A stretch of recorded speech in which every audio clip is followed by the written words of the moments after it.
Bismillahirrahmanirrahim. Assalamualaikum warahmatullahi wabarakatuh. Kembali lagi di channel Pena Pencari Hikmah. Kali ini kita akan bahas pencaci yang disembelih. Jangan lupa sukai video ini, komen dan berlangganan, serta bagikan video ini agar bermanfaat bagi semua. Ibnul Qayyim telah menceritakan dari Al-Qarraywani yang dituturkan dalam kitabnya Al-Bustan dari sebahagian salafus salih. Ia berkata,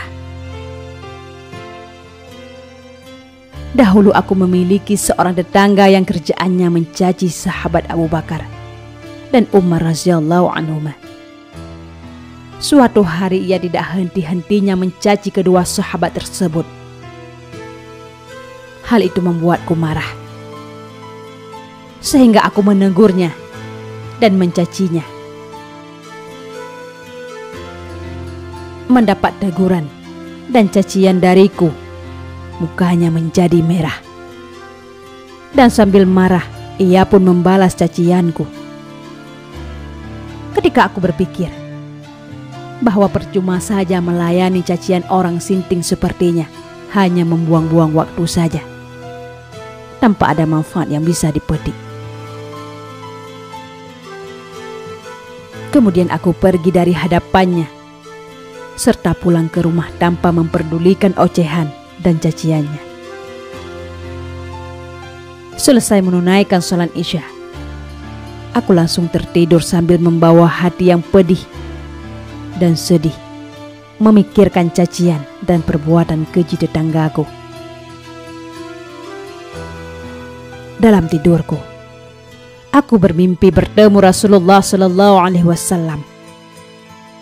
Aku mengadu kepadanya, "Wahai Rasulullah, sesungguhnya si Fulan telah mencaci sahabatmu."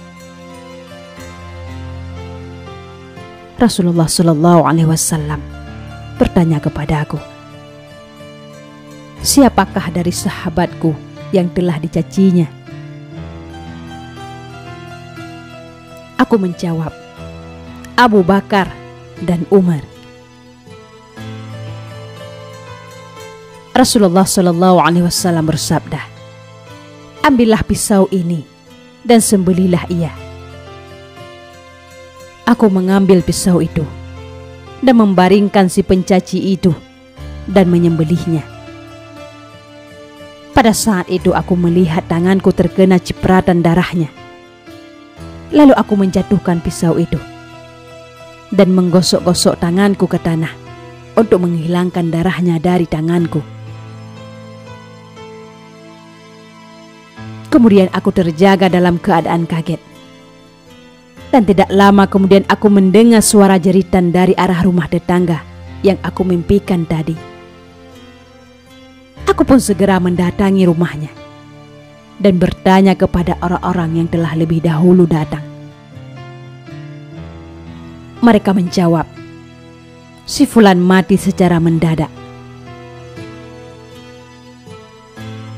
Keesokan harinya, aku datang lagi ke rumahnya. Dan saat pandangan mataku tertuju ke arah lehernya, maka aku merasa kaget melihat garis yang melingkar di lehernya seperti bekas sembelihan. Muhammad bin Abdullah Al-Mahlabi berkata, "Suatu malam aku bermimpi seakan-akan aku berada di serambi depan rumah si Fulan, di mana Rasulullah Sallallahu Alaihi Wasallam duduk di atas tumpukan pasir bersama Abu Bakar dan Umar yang berdiri di hadapan tumpukan beliau. Di mana Rasulullah Sallallahu Alaihi Wasallam duduk di atas tumpukan pasir bersama Abu Bakar dan Umar yang berdiri di hadapan beliau. Ketika itu, Umar berkata kepada beliau, 'Wahai Rasulullah, pemilik rumah ini telah mencaciku dan Abu Bakar.' Rasulullah Shallallahu Alaihi Wasallam bersabda, "Wahai Abu Hafsah, Umar, bawalah pemilik rumah ini ke hadapanku." Kemudian Umar membawa seorang laki-laki yang ternyata adalah Al-Amani, yaitu seorang laki-laki yang dikenal sering mencaci keduanya. Selanjutnya Rasulullah Shallallahu Alaihi Wasallam bersabda kepada Umar, "Baringkanlah laki-laki ini."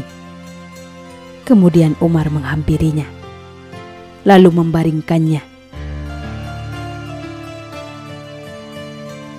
Selanjutnya Rasulullah Shallallahu Alaihi Wasallam bersabda, "Sembelihlah laki-laki itu." Kemudian Umar pun menyembelihnya.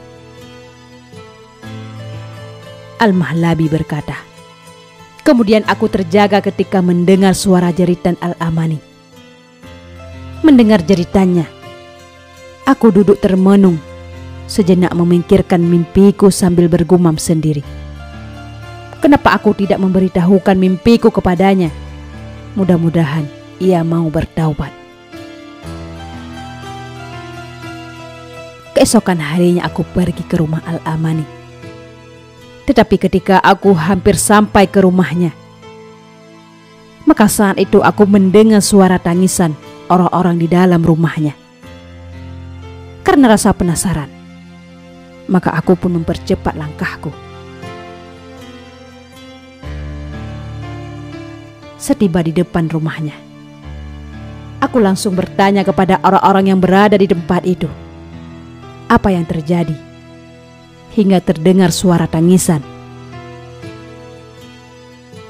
Mereka menjawab, "Al-Amani telah mati disembelih di tempat tidurnya tadi malam."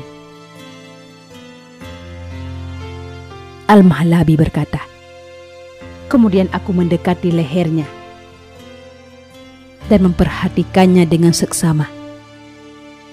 Ketika itu aku melihat garis merah di lehernya, seperti darah beku yang melingkar dari telinga yang satu hingga telinga yang satunya lagi." Demikianlah kisah Al-Amani yang mencaci sahabat-sahabat Rasulullah. Wallahu a'lam bishawab. Mudah-mudahan ini bermanfaat bagi kita semua. Assalamualaikum warahmatullahi wabarakatuh.